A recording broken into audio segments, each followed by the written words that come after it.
Please open in your learning workbook to page 109 and read along as we learn together. Section point 4, adding, subtracting, and multiplying radical expressions. We have two learning objectives in this section: add or subtract radical expressions, and multiply radical expressions. We begin with the first one, add or subtract radical expressions.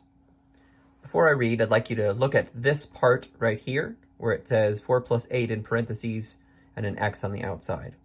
You're familiar with the distributive property. If I asked you to distribute this x to the sum inside, the x would multiply by the 4 to make 4x, and the x would multiply by the 8 to make 8x. So this and this are equal. Now I'll read this sentence to you. In the same way, the distributive property can be used to combine like terms in 4x plus 8x equals parenthesis 4 plus 8 close parenthesis x equals 12x.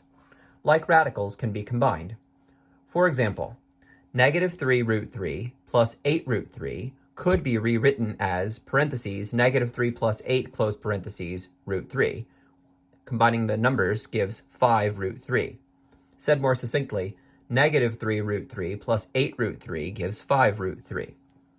Like radicals are radicals with the same index and the same radicand. If two radicals are not like radicals, then we call them unlike radicals. Let's look at some examples. Here are some pairs of radicals. These are all like radicals. Root 2 and 3 root 2. Negative 2 cube root of 9 and x cube root of 9. Fifth root of 9 and fifth root of 9.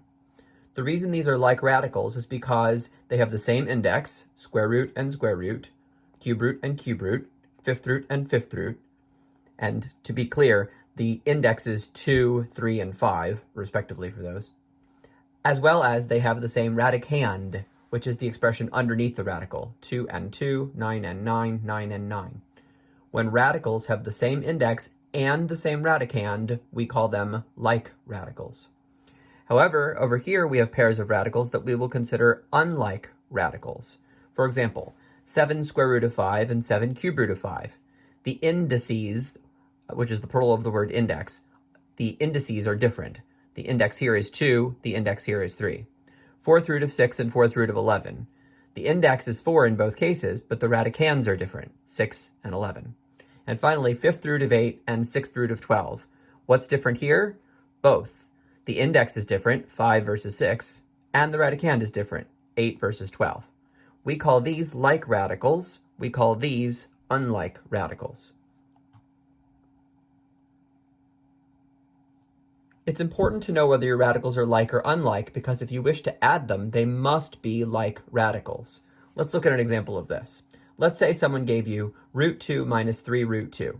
The first thing that you would want to acknowledge is that this first root 2 has a coefficient of 1. In other words, root 2 minus 3 root 2 can be computed as 1 root 2 minus 3 root 2. Factoring out the root 2 gives us a 1 minus 3 in parentheses in front of it. 1 minus 3, of course, is negative 2, so we get negative 2 root 2. Putting it all together, 1 root 2 minus 3 root 2 equals negative 2 root 2. Similarly, negative 2 cube root of 9 plus x cube root of 9 can be written as negative 2 plus x in parentheses cube root of 9. And the order in the parentheses can be rewritten so that we have cube root of 9 times the difference x minus 2. Often, two or more radical expressions that at first appear to be unlike radical expressions can be simplified to reveal that they are actually like radical expressions. For example, the square root of 2 and the square root of 8 appear at first to be unlike radical expressions, because the 2 and the 8, the radicands, are different.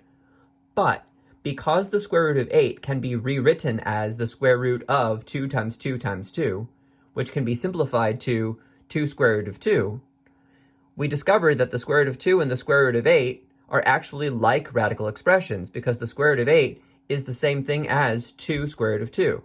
So we have root 2 and 2 root 2. They are like. Because of this, it's standard practice to simplify radical expressions before attempting to add or subtract them.